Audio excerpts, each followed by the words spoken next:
Penguin Random House Audio presents Rising Out of Hatred, The Awakening of a Former White Nationalist by Eli Saslow. Read for you by Scott Brick, with an introduction read by the author. Introduction. This is the author, Eli Saslow.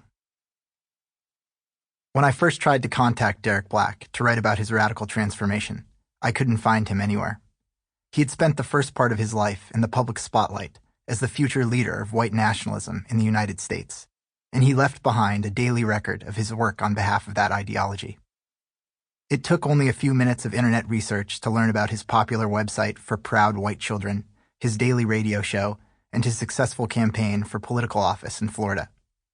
The white power prodigy was how one news article referred to him. But then, in Derek's last public interview in 2013, he disavowed his beliefs and apologized for everything he'd done, and that was it. In the public record, at least, he'd disappeared. I finally located him a few years later, when he was living across the country and attending graduate school under a new legal name.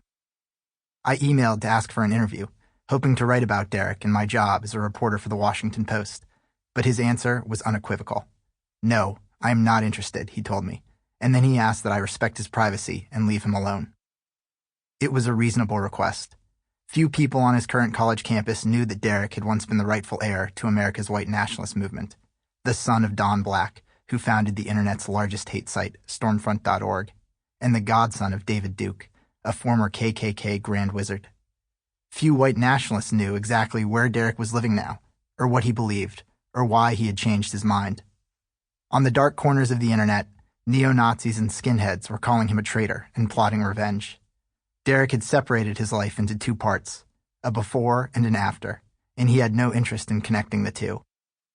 His renunciation of white nationalism resulted in both traumatic familial consequences and nationwide speculation. What he wanted now was anonymity, to keep the past in the past, he told me. I thanked him for writing back to me, and we didn't speak again for more than a year.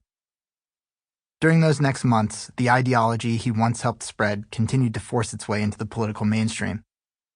Race was back at the epicenter of the country's most polarizing debates about Hispanic immigrants, Muslim refugees, and police shootings in the era of Black Lives Matter. Donald Trump rose toward the presidency thanks in part to white identity politics, and white nationalism rebranded itself into the alt-right and attached itself onto his campaign. Derek's godfather announced another run for U.S. Senate. His father purchased new web servers to accommodate a surge in Stormfront traffic. Each week on the campaign trail, Derek heard echoes of the language he helped popularize on his radio show. Phrases like white genocide, reverse racism, and racial realities.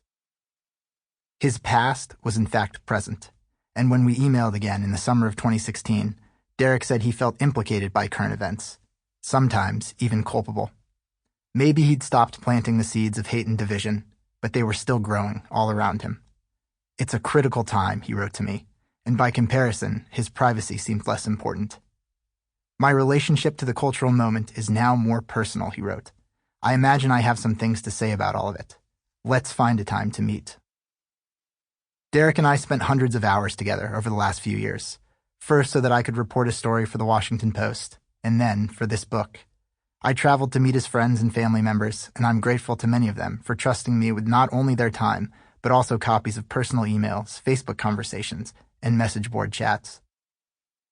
Of course, Derek took the greatest risk. Sometimes, when we spent time together, he wondered how it would feel to see his old white nationalist talking points printed out again on the page. But his commitment to this project never wavered. If parts of his story traced the country's path to this contentious racial moment, then maybe the details of his transformation can also point a way ahead. Chapter 1. The Great White Hope.